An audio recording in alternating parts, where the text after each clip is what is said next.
Hi, Kelly. How are you? I'm good, thank you. You? Yeah, I'm good. I'm good. Look, I'm loving this idea of yours of doing an interview around poetry for therapy. I think it's great. It's brilliant. So, only question I have is, have you got an idea of who could interview us? I was thinking Susan Wakefield. Do you know her? Yeah, I've seen her at a Magic Happen Press poetry event. Yeah, she's a freelance writer and a journalist, and I know she's done a lot of stuff like proofreading for the Boston Globe and the New York Times. And she worked as an editor as well, and a ghostwriter and speechwriter, and she's really, really dedicated to issues of mental health. I think she'd be good. Yeah, that sounds great because I think the poem she did at MMH was called Mental, and yeah, it was brilliant. So yeah, she sounds perfect. Yeah, she contributed to Womankind magazine as well, and I know she's published, I think, 4 or 5 novels. She's working on her 6th, which is called Decency, and I know her novels tackle a lot of the themes that we cover, so I think she will be spot on. Yeah, that sounds awesome. So, do you have a way of contacting her? I do, yeah. Let me try and get her on the line, and we can set something up, and I will let you know. We can go from there. That sounds great. All right, well, give me a call when you've got it all sorted. Will do. All right, see ya. See ya. Bye. Hi, girls. Thanks so much for inviting me on today. This Poetry for Therapy session sounds really great, and I just can't wait to participate and listen to what you guys have to say. First of all, before we get started, Kelly, I hear that you've just recently launched your 2nd contemporary poetry collection, Punch and Judy, and I hear that it went to #1 bestseller in 6 hours. Is that right? It did, Susan, and I couldn't be happier. It was really well received, and it's my 2nd #1 bestseller after Graffiti Lane, and my debut book also went to #1. But yeah, it was same day, which was absolutely incredible and a really lovely surprise. Well done. Congratulations on that. You know, Kelly, I see you as a real trailblazer. Your work really does centre around the themes of domestic violence and bullying, both at school and in the corporate sector.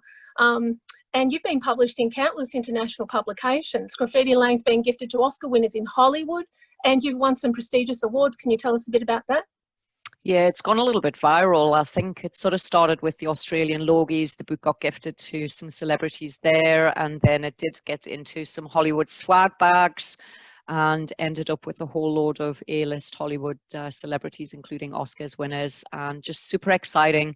Means the voice is getting amplified in a whole, new plethora of places, and I'm just thrilled that the literary word is driving positive change in the world. Absolutely. It's about getting the word out, isn't it? And you are certainly doing that. And Skylar, you as well. I hear you are just about on the cusp of the release of your first book, Pieces of Humanity. Congratulations. Yeah, thank you. Thank you. Yeah, I'm very excited about that. And yeah, I do tend to be a bit brutal in there, but I think if we're going to tackle some hard topics, you can't do anything but go jugular with them. So hopefully people will understand, there's a reason behind the brutality of it. Right. I think we're at the point where we need to be brutal and brutally honest, because there is no other way to really explore this except we're using great mediums now through poetry to really accomplish more insight into the worlds of mental health, suicide, global madness, domestic violence, all forms of abuse. But well done. And this is why I'm so excited to be part of this today as well, because I have lived overseas for the last 20 years and I am a survivor of domestic violence and psychological abuse. So this is very close to my heart. So we'll just start off with some of the major themes about that we want to touch on today. I think both of your works explore the ideas of mental health, mental illness, suicide, domestic violence, and Skylar, particularly global madness. Can we talk a little bit more about that?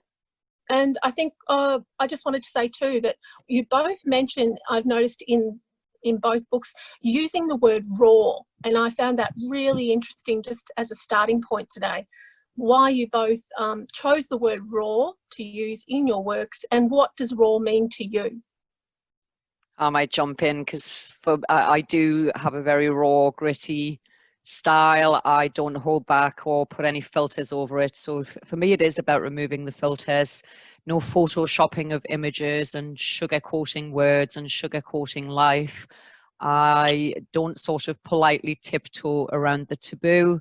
I prefer to sort of call things out for what they are, still with sensitivity and, you know, humility and vulnerability and empathy. But I really aim to strip things down to the bare bone so that it is all laid out in front of us, and just that simple truth of life in all its bitter or its sweet glory. For me, that's what raw is all about. Yeah, and I agree totally with Kelly, and I love the way that she writes. But I also use the word raw to like just really impress that feeling of being just so stripped back and so numb and exhausted. That's why you're driven to such dark places. And I think it's super important to talk about those feelings and describe them that brutally, so that people who maybe haven't experienced them can gain a little bit of insight and hopefully some compassion for those of us that have felt that way, and the people that have felt that way realize that they're not alone in it and will feel more able to reach out and talk about it. Absolutely. When I was reading Pieces of Humanity, Skylar, I really, something struck me that right at the beginning, in the beginning lines of your story, you mentioned the word raw, and I'd like to just quickly read that. Sure. It said, raw, like someone has taken a grater to the surface of my skin, is how I feel. Shredded, my totality, an open wound with nothing at all, encompassing enough to stem its weeping and allow healing to begin. You really just, you gave me chills, basically, when I read that. And you do this in a lot of your poetry. How do you think mixing poetry and prose, as you both do, and working in the genre that you do, how do you think that accomplishes the greater mission of discussing these big issues? Well, for me personally, it was never really a choice to sort of go one way or the other. It's sort of every time a topic comes into my head, it kind of chooses how it wants to be written. And sometimes, you know, a flash fiction or a short story is appropriate for that. But other times, I think the feeling within me is just so, you know, just there and needs to be said, you know, in a really compacted way. And so the poetry works really well for that. Yes, I think it attacks it in that jugular fashion that the novel cannot do. So the contraction of poetry does get to the heart of it. Is that the same for you too, Kelly?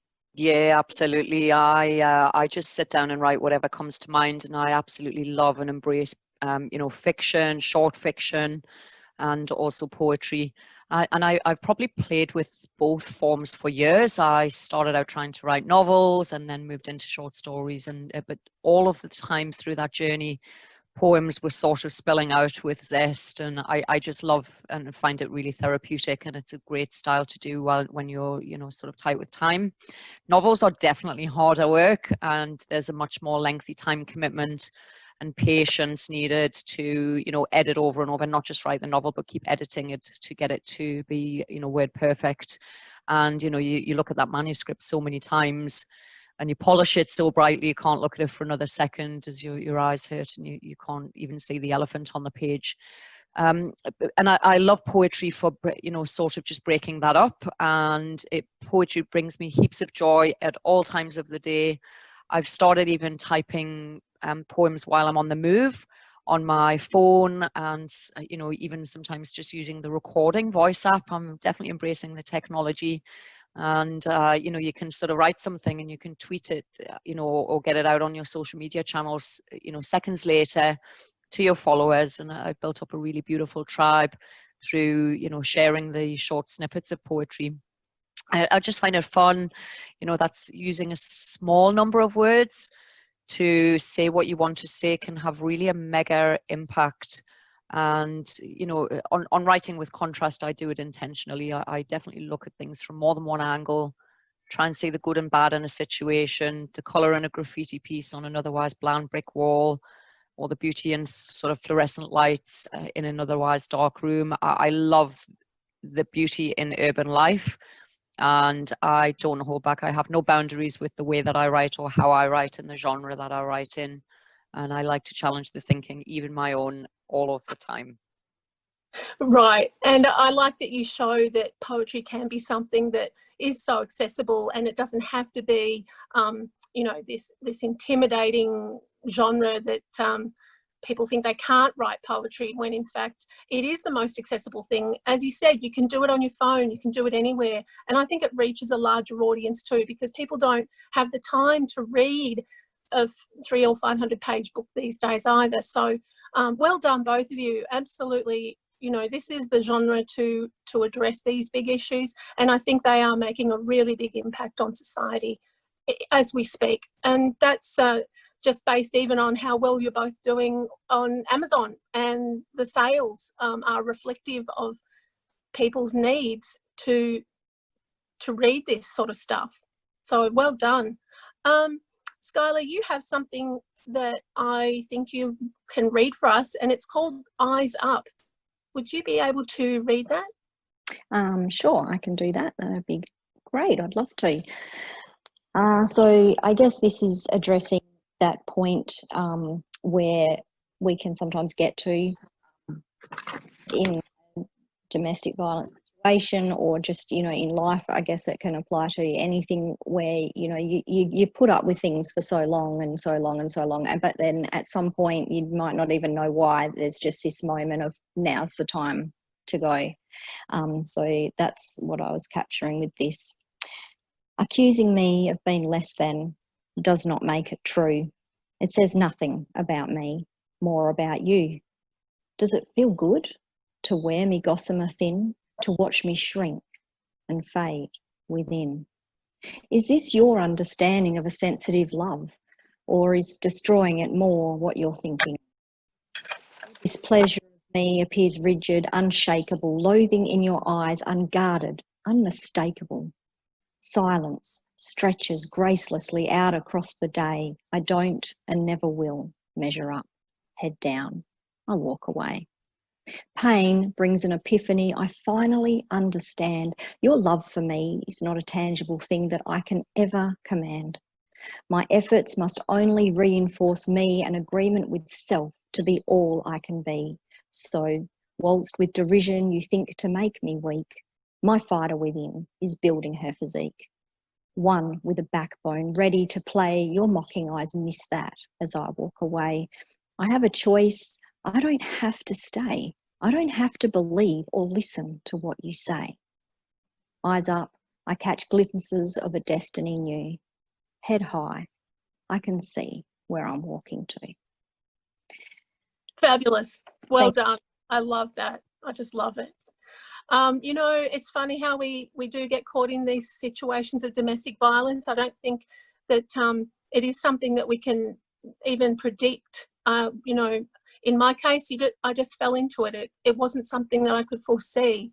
But these books are so important because they validate the victim, and they do help us to see how we unwittingly fell into it in the first place. Just to jump back to you, Kelly, I really enjoyed Punch and Judy because you know, it is gritty and it is honest, and it's just so raw, and it does show us how the protagonist fell into such a relationship too. Would you be willing to read Punch and Judy for us now? I definitely would. Yeah, I'll start with this and then I'll chat a little bit about sort of where this stemmed from. And this one is on domestic violence. This is the poem of Love Unruly, Tangled Puppets, Punch and Judy. Judy was casually hunting for love, a partner to her turtle dove, never experiencing ardent crunch in those carefree years before Punch. Punch was a fiction figment of Judy's overactive imagination, preceding dates lost amiss. She faced the fear he didn't exist, yet her heart needed to fill a chasm with the beat of synchronized rhythm. He was out there waiting to become the master of her universe. Punch and got snapped out of rut, love at first sight. New love unruly, thrilling Judy, love before first fight. Judy was swept off her feet so fast there was no time to check what Punch had swept under the rug. She naively assumed it to be a magic carpet that would fly them to new heights. Instead, punch walked all over her, leaving her threadbare.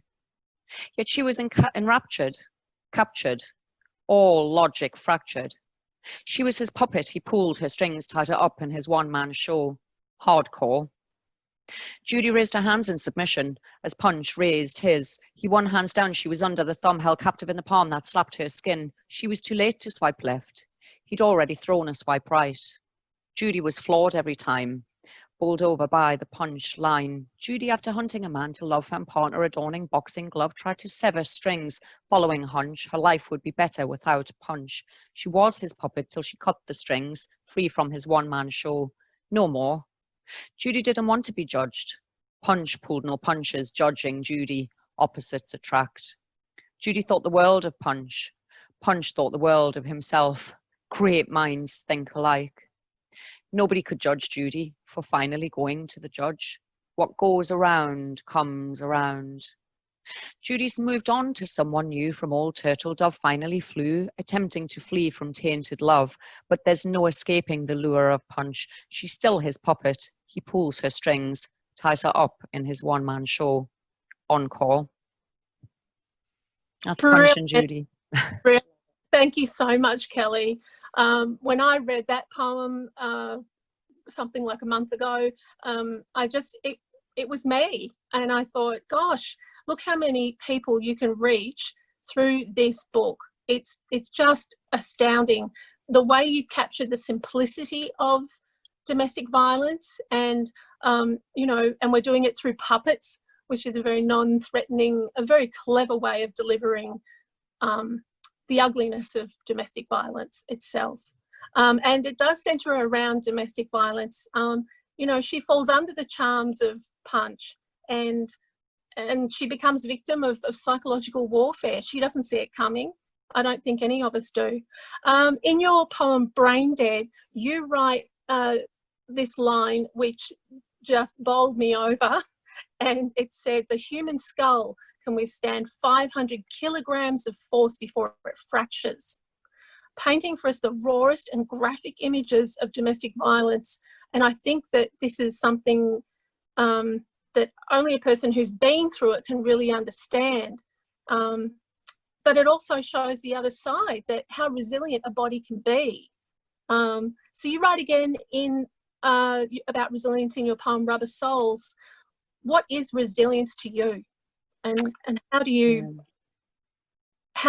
say to women who are victims of domestic violence in terms of being resilient? How do we find that resilience to be able to get out of it? Yeah, I mean, firstly, I would say if anyone is stuck in a challenging situation of any kind, they're really, truly brave for every minute that they stay, and truly brave if they do choose to leave. And it's not an easy decision for anyone who is in those types of situations. And you get into these situations for all kinds of reasons. And I think deeply intertwined relationships usually start in a place of intense attraction and desire and that crazy blind love. And there are so many reasons why people remain with a partner where domestic violence is occurring behind closed doors. I think it takes an extremely resilient, man, woman, or child. It's not just women in DV situations that can live every day with the uncertainty of abuse, and there's this ever-present undercurrent in a relationship. And it's never easy just to walk out and close the door and, not look back, whether people stay or people go. Resilience, it's this huge inner strength, and it's key to survival and facing each new day, just to come out the other side and to move forward to the next day. And I think resilience is finding ways to deal with setbacks and overcoming obstacles, big and small, and keep picking, yourself up again, finding opportunities and strength, and taking steps towards a better future. I might probably just say as well, my journey with Punch and Judy, it was sort of an evolution. I started writing a few poems about modern love and imperfections that exist in a relationship, in every relationship. I don't know a perfect relationship out there. And relationships do involve turbulence, but my poetry sort of evolved into abuse and into the book that it is today. I actually do have a really great relationship with my husband. I've been married for 2 decades, so it's not about him or specifically that love life, but I did have a challenging childhood.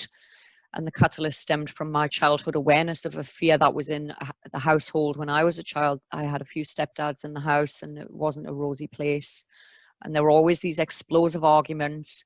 I was always cowering under the duvet, reading Enid Blyton with a torch and trying not to listen and trying not to cry. And I just remember this fear, and what goes on in your childhood plays a profound part of adult DNA too. So ultimately, I love, always in my writing, not just Punch and Judy, but I love helping youths to build resilience. And I want to raise awareness in the youth generation, as well as with adults, about the importance of respect in relationships and the importance of self-love, and shining a spotlight on, domestic violence, and just generating conversations that really matter. That's where it stemmed from. That's right.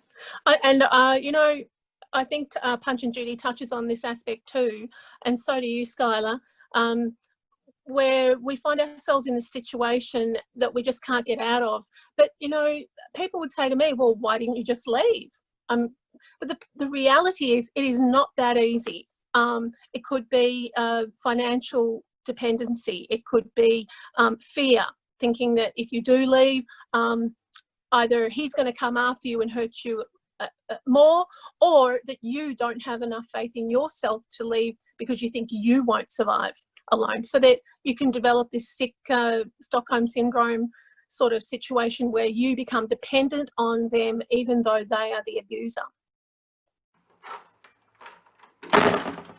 I'd like to just segue into another area now, away from domestic violence, and sort of taking us more towards global mental madness. Skylar, I think your book, Pieces of Humanity, really brings this to light in such a clear fashion.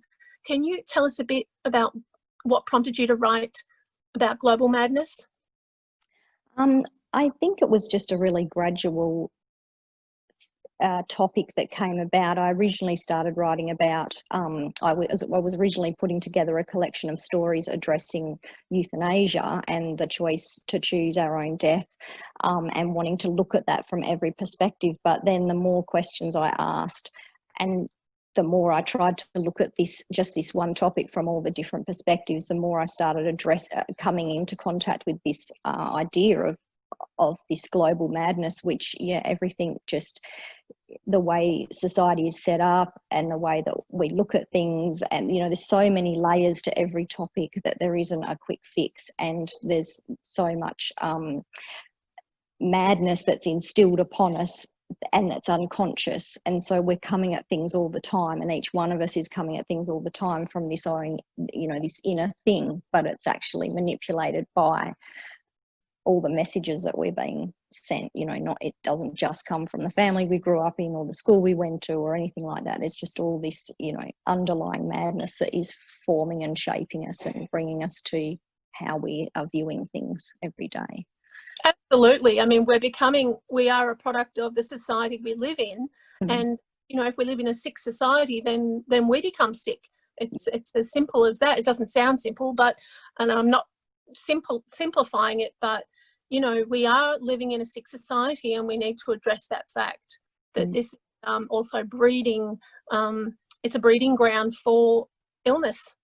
I will share one of my poems right now. It's called Mental, and this was something I wrote a couple of years ago when I was coming out of the situation I was in, and it is about him. And it's sort of how I survived it too. It's called Mental. He's manic, his pills, always wants more for cheap, dirty thrills, falls out of pockets, drink decks on the floor, panic, wait, I see truth, 2 vodka shots more and skulls of a moof. Adderall, fix, it's quite a nice mix. Watch me do things, I can do all kinds of tricks. Calm me, he begs me once more. Paranoia in flight, screams I'm a whore. There's glass on the floor, wash your hands, mate, like Lady Macbeth. Shards in the moonlight is all I have left. Clean up the mess, calm him, his fears. It's all I have now through deep, heavy tears. Well, what is that? It's normal, you see, for me to love you through your psychotic pleas. Through in this sad, sad disease, dis at ease, right we are. We both wait for peace upon God's lucky star. Sing me a song just for you, just for me, as the tide drowns us both in this mad mental sea. So, you know, mental illness is definitely one part of the problem, but the global mental madness is the other part of the problem, and how we're not really, there are so many people out there like this gentleman who fall through the cracks, and what can we do to rectify that? Absolutely, yeah, I agree. And I think that's the issue with the trouble with a lot of these big topics, is there's so many layers, and so we keep creating these solutions to the problem, but then people, because they don't tick that box of fitting into exactly that criteria or whatever, then there's all these others falling through the cracks. And as soon as you don't tick the right boxes or fall through a crack, there's no capacity within society to get the help that person needs. Yeah. So yeah, right. I'd agree. And when we don't, they can't get help, they do fall through the cracks. And you write something in Humanity where you say, can you share with us a little bit about how you feel society alienates people with mental illness? Yes, I think that is one of the ways, and I think that's the major way, is that we have a one size fits all approach, even though it might not look like that. The point is that there's always these forms, there's always these processes, and I understand there has to be processes, there has to be things that are put in place so that people know the route to take to help people. But unfortunately, we are not all the same. We are all individual, and even if you fall under a label of having a specific disability or a specific issue, you are still unique and individual within that. And so you just cannot have a situation where you tick all the boxes to get the help you need. So maybe there needs to be another system that says, well, if you don't tick the boxes but there's still an issue, then you can, fill out another form, or I don't know, we can individualize a treatment for you. And I know there's a lot of that going on as well, but there's just, I don't know what the answer is, but I think the biggest way, the thing that happens is that the people that are falling through the cracks are maybe what the majority of society is seeing. And so then there's all this decision making about how these people are, and it's not the truth.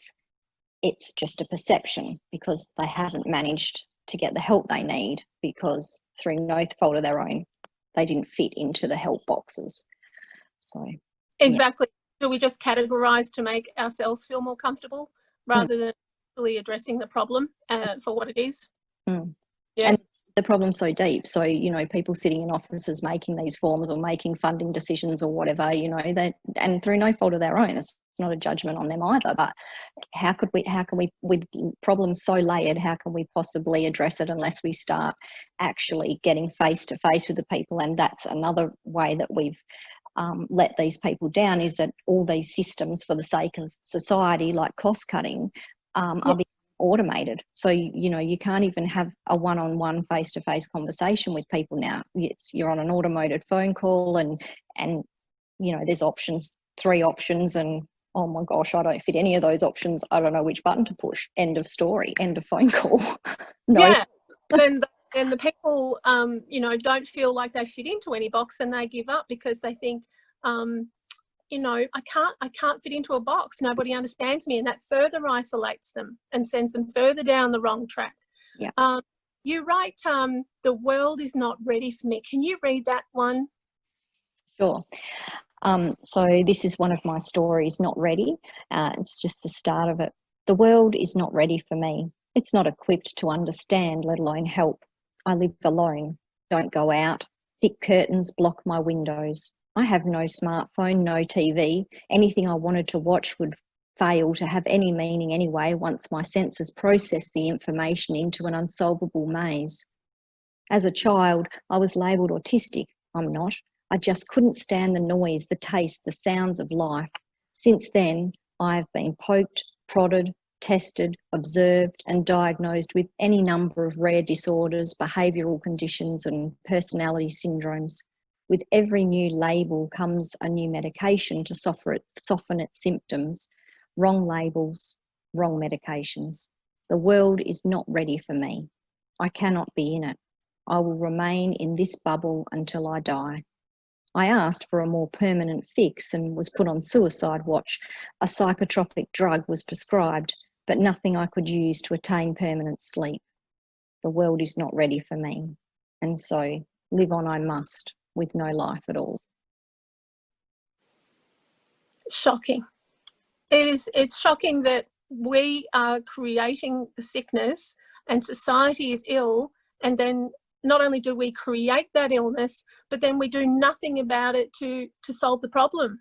And then we're throwing our hands up in disgust saying, oh, you know, what's going on here? And there's no ownership or accountability either, even though we created it. Speaking of funding, do you think that there are things we can do to raise awareness and get more funding?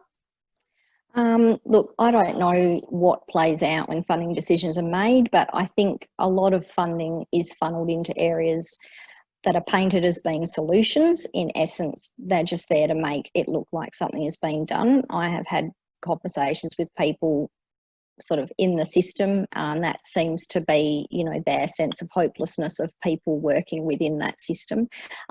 So I think it really has to come down to doing what we're doing now, create awareness and create a social interest in getting, you know, everyone asking the questions, asking, well, why is suicide going up? Why is depression going up? These things that you have in place, these systems you have in place are not working clearly because figures are going up, not down. You know, we've put all this effort into finding ways to make figures for COVID go down, and it's working where it's put in place. So that's an example of where they've taken a problem, actually found a proper solution, and we see results because figures are going down. We're not seeing that with what they're doing with these mental illness problems and the global craziness and all the rest of it. So we're asking the wrong questions. We're funding the money into the wrong places, and that can only change when people with big groups of people start speaking out and demanding something different. Exactly. I mean, we're living in unprecedented times, you know, in world history, where COVID is actually driving the numbers of suicide up and not down. And mental health has become a more important issue than ever before. Kelly, what do you have to say about this, about, you know, where can we go from here? Yeah, I mean, definitely the world has got this enormous stress right now with the pandemic, but, you know, life stresses have always been there, and finding different ways to cope with that, you know, it's imperative. Actually, writing is one of those ways, you know, finding your creative outlet and supporting people to find channels for creating more positive energy is a good thing. But I agree with what Skylar was saying there. For me, what we can all do, even without funding, is generate the conversation, make it okay to speak about, you know, things that were once taboo around mental health and around suicide and about anxiety and around domestic violence and things that are not okay, you know, to accept in society anymore. And doing, for me, I love doing that at grassroots level. I like getting in with the youths and starting with that generation to try and get generational change. And, you know, that will take time, and it's not easy, but I think, you know, really talking to kids about, you know, self-respect, respect of others, and, you know, looking after your own well-being, and it being okay to self-invest in yourself. I try and start there, and I try and do a lot of work with underprivileged areas as well, around, you know, places where, you know, there are quite pressurized situations in, you know, many cases, whether it's financial or just circumstances.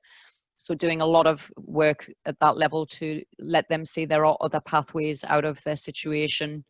You know, you don't have to turn to violence, you don't have to turn to substance abuse, and so on. So for me, I start at grassroots, and I like to generate conversation. It's what I can do to play a part in the journey of, you know, positively moving society. And it doesn't require the same funding, but we've got, just clubbing together and finding some new avenues is key.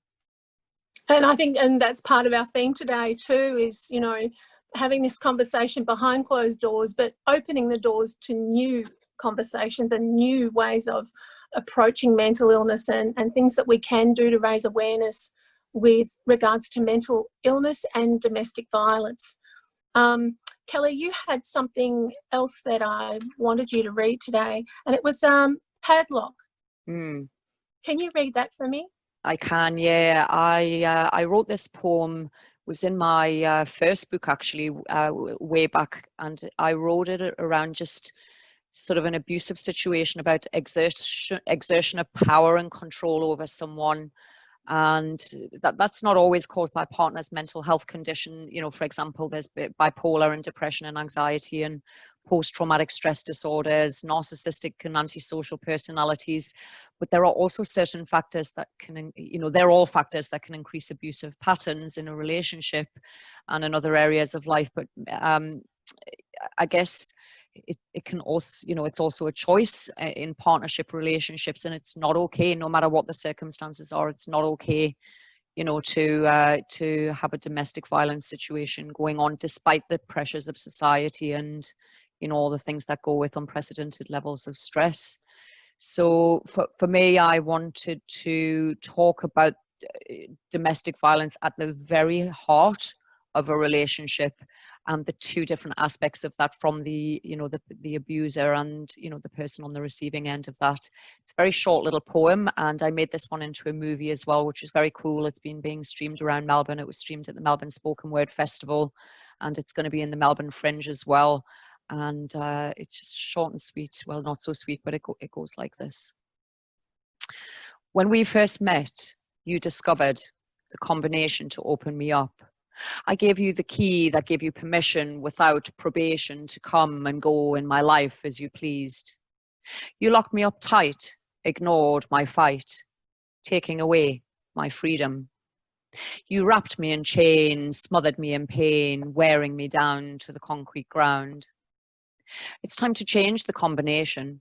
No procrastination. To something only I know. Before it's 6 feet under, where my broken body is found.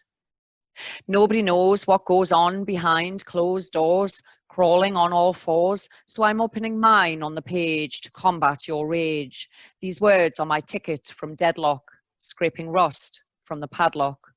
The final act is to bolt. Who will get there first? That's fantastic.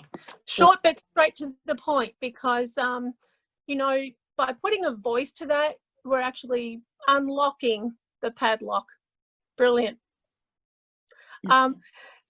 So Skylar, you have another one, a story called Monster, and I'm just going to read this little bit that you wrote. I get pretty bent out of shape about the millions of dollars spent on systems that are designed to make users fail. The frustration playing an endless loop in my brain. It's a sick joke when sociologists get funding to study ancient cultures under the premise of uncovering clues as to how we got to where we are now. But no stone is left unturned in the quest to understand past human adaptation to ever-changing environments. And then in your poem Q and No A, you're quite passionate about a nation gone psychotic. What connections do you see between national well-being and mental health at the individual level? Well, I think, again, super layered topic that we could talk for hours on just on that alone. But basically, I think, yeah, the systems that are set up, because of the way that they're set up, and this whole not fitting into boxes and making, you know, people becoming dependent and locked into these systems, it does contribute to a lowering of self-esteem and on unconscious and conscious levels, and it contributes hugely to the feelings of the individuals of not being heard. And so you know, so not only have you got these, you know, people with these problems, but then it's being exacerbated in the guise of help. So right.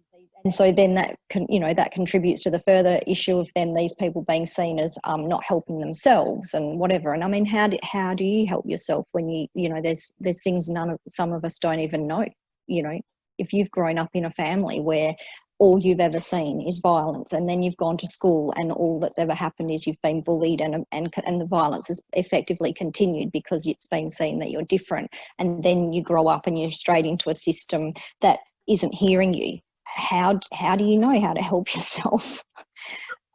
You know, it's a train wreck, isn't it? it's a train wreck. Yeah. Speaking of train wrecks, so I wrote one.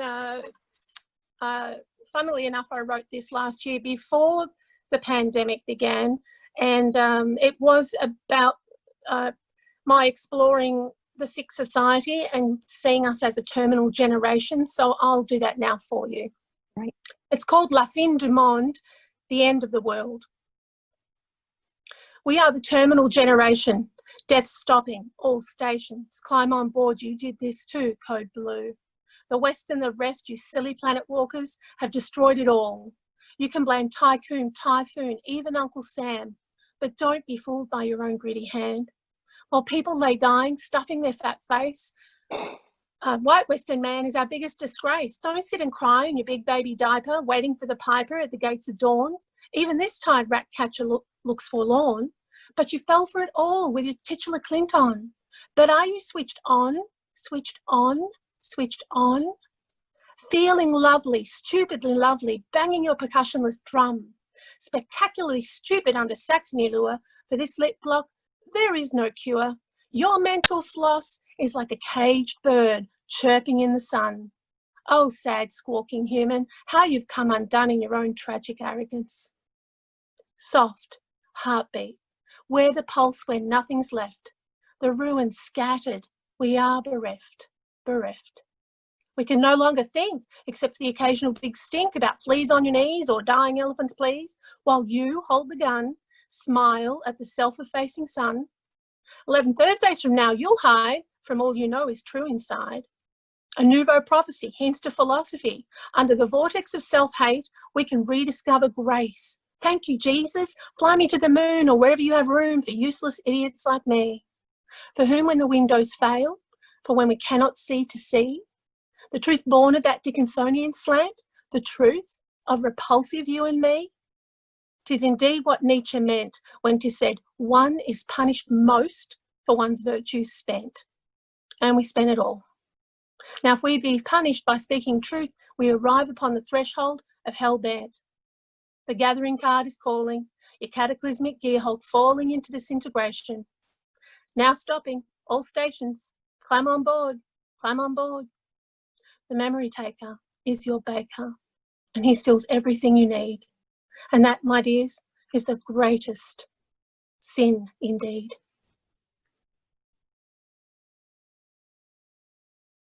And maybe, Skylar, do you want to do Pieces of Humanity? Because I've read your book and I think that picks up better from here. Sure, absolutely. So yeah, this was, I guess, just an exploration in what I always keep trying to come back to is that we're all the same underneath, and we're all shaped and formed by the craziness of the world and our own experiences and all that. So in that we can find some commonality. So, you know, once we've got common ground, you know, there's hope that we can work this out. It's called Pieces of Humanity. All that's come and gone before, events, emotions, conditions and more, are passed on in some modality to shape and frame in some capacity an individual's experience of reality. Brutality, insanity, irrationality, morality, spirituality, depravity, congeniality, profanity, merged with vanity and formality, create unseen commonality between locality and nationality. Dissimilarity, now a triviality, allows possibility for solidarity with understanding, and rationality, hope, becomes an actuality, not such a great calamity if we embrace with more than cordiality these fragments of mortality, innate, raw pieces of humanity. That's fantastic. Thanks so much for reading that. I love that piece. That's probably my favourite piece in the book, actually. And so I guess, in a sense, what you're really saying, Skylar, is that if we work towards consciously connecting ourselves and reaching out to others, you know, and recognising our human failings you know, if we find that commonality, do you think we can just simply unite as human beings? Absolutely. Yeah. I think we very easily we leap to this. It's kind of like our go-to now. I'm not sure if it's just because of the pace the world's moving, but our go-to now is always to take offense and be on the defensive. And I think just by actually going, oh, hang on a sec, you know, this person's experienced all the things I've ever experienced, maybe because of different triggers, but they have experienced pain and loss and suffering and happiness and joy and just everything, the whole gamut of human emotion. So actually, let's get on with it. Really? Yeah, I would agree. I think it's about embracing each other and embracing ourselves and all of our cracks and all of our flaws, because, you know, we're nobody's perfect, and we really all need to just embrace that. And I do have a little one that might talk to this a little bit. It is about the intricate art of self-love and, you know, sort of the flaws that happen through life and putting yourself back together again. It's called Debt. I might do this little one. Only when I fell out of love with you did I fall in love with myself for the first time. Despite your endeavors to break my spirit, respite came at just the right moment.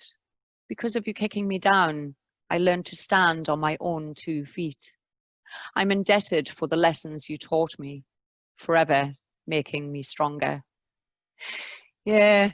So I think we've just got to appreciate the tough things we're dished with and what we get from that, and becoming stronger, and, you know, that nobody's perfect, and that is 100% beautiful and okay.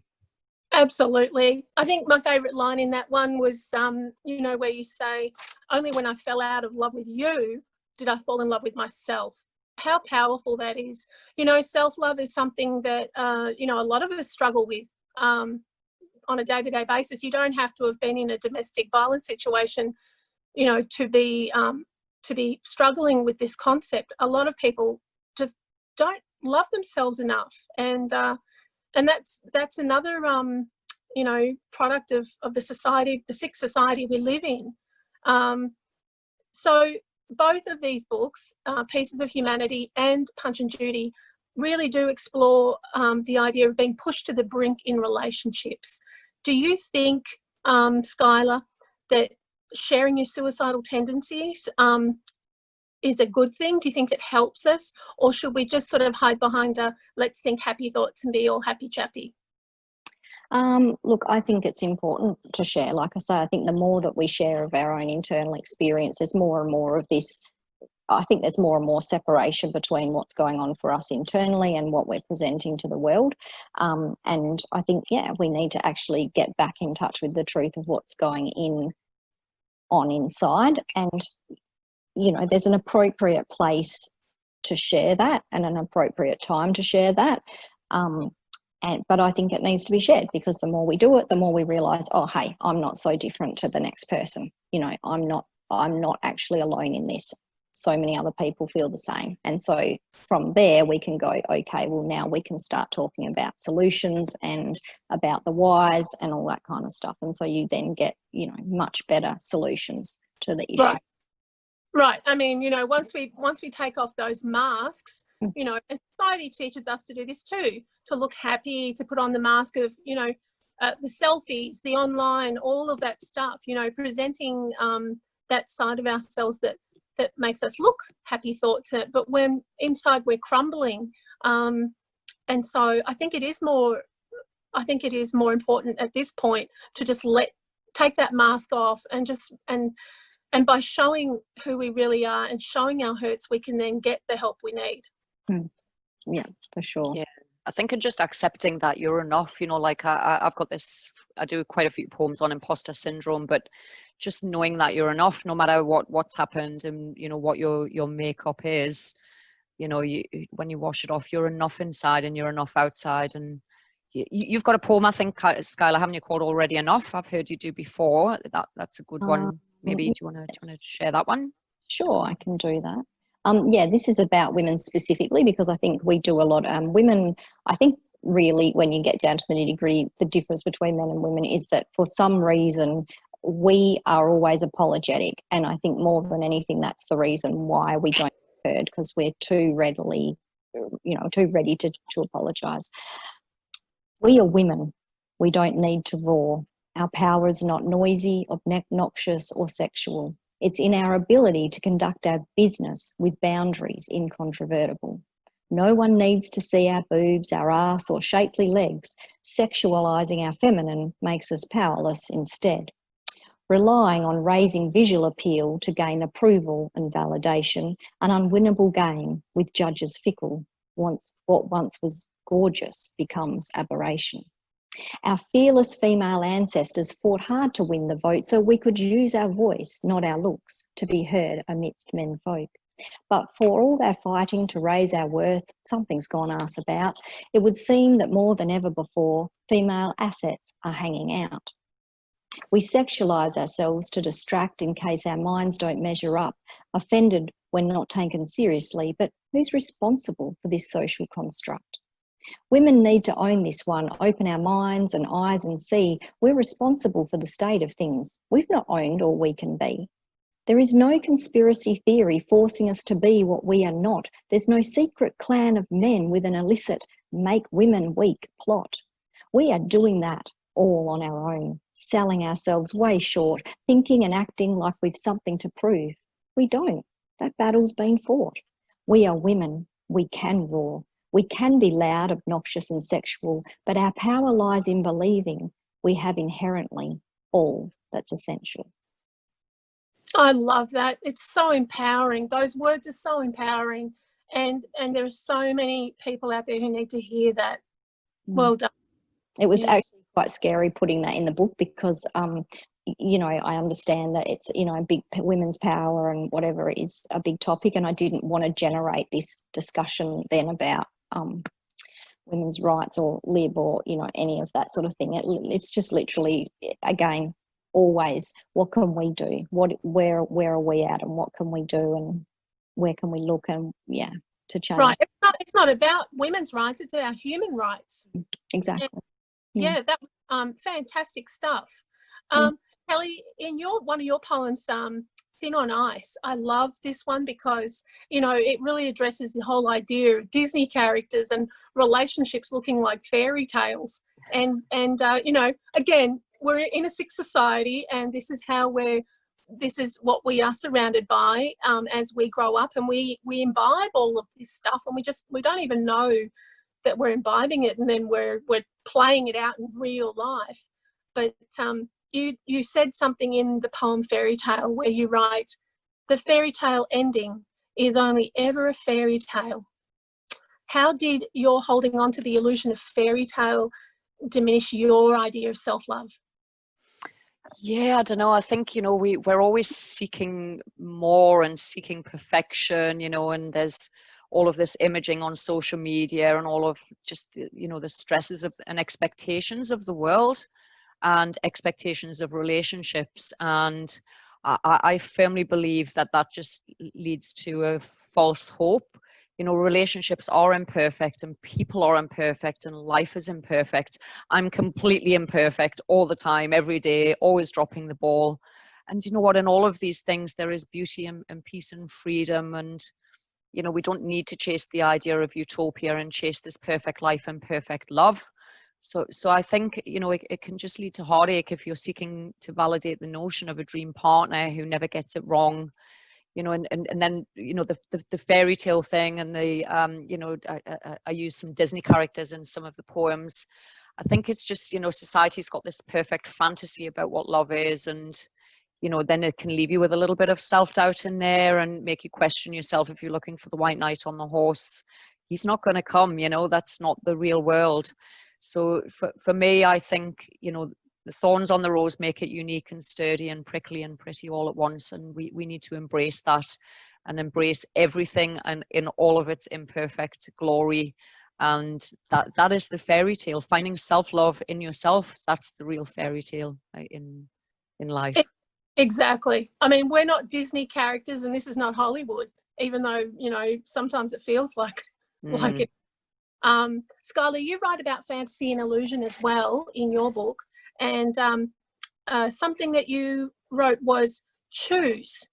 When the rawness of deep emotion has been felt and the layers of fantasy stripped away, there is nothing left to see but truth. Nothing left to do but choose. And in Masters of Disguise, you cover a topic that Kelly also covers, and that is the wearing of masks, pleasing others and not pleasing the self.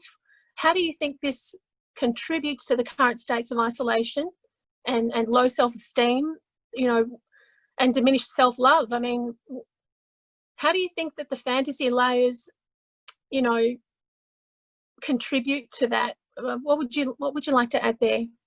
Yeah, it's interesting. I actually did a post a little while back about exactly that. It's almost like the more we talk about acceptance, everyone being equal, and all that kind of stuff, the more I'm seeing this desire to make ourselves, you know, meet some standard. And I don't even know who set the standard of beauty or perfect beauty. And, you know, we're doing all, you know, crazy diets and injecting ourselves, and there's nothing wrong with any of that. But yeah, so I'm seeing, so it's sort of like there's all this talk about acceptance. So it's like we're looking outwards to do that on a global level, but actually it has to start in here. There has to be the self-love. There has to be the self-acceptance. There has to be the contentment of self and all its imperfections before we can even hope to address that on a global scale. And because once we're actually manifesting it within ourselves, then we're naturally manifesting it in our children and the younger generations. And that's why I love the work that Kelly's doing going in, because it's going to be a long process to change, because that's where it has to, you know, it has to start. I can talk about this stuff, I can intellectualize it, but I actually find it difficult to live it. You know, it's hard for me to do a live video because I think, oh, I might not be perfect and all this, and I'm now making myself do those things and just go, I don't care if I don't look right today or whatever, I'm just doing the video because I need to say something about this or that. And that's my way of saying I don't have to be perfect all the time, and I can't expect my readers to embrace that sense of self-love and self-celebration if I'm not prepared to do it myself. So absolutely. I think I don't know if it's only me, but I'm at a place in my life too where, you know, the masks come off, and you know, quite frankly, wearing the mask is exhausting too. And it's actually nicer to just take off the mask, show yourself in all of your flaws, and know that you're still beautiful and you're still worthy and worthwhile, and living your most authentic life and being your most authentic self is all we can ever wish for. That is the highest thing. Oh, that's true beauty, isn't it? Because actually, if I'm not all put together or whatever, like I might actually look visually terrible, but the beauty is I'm okay with that, and that's where I want to be. You know, it's okay to look shitty. Judy doesn't come from within. You know, we can't all have plastic surgery and boob jobs, and really, quite frankly, even people who do go through all those things still don't have it. They still don't have the beauty as someone who may not have had all those external, you know, adjustments made, but that they're shining from within. And I'm sure we can all think of people that we know who are like that naturally. Kelly, go back to Punch and Judy for a sec, because again, my favourite line in the book is, only when I fell out of love with you did I fall in love with myself. You write specifically about the intricate art of self-love.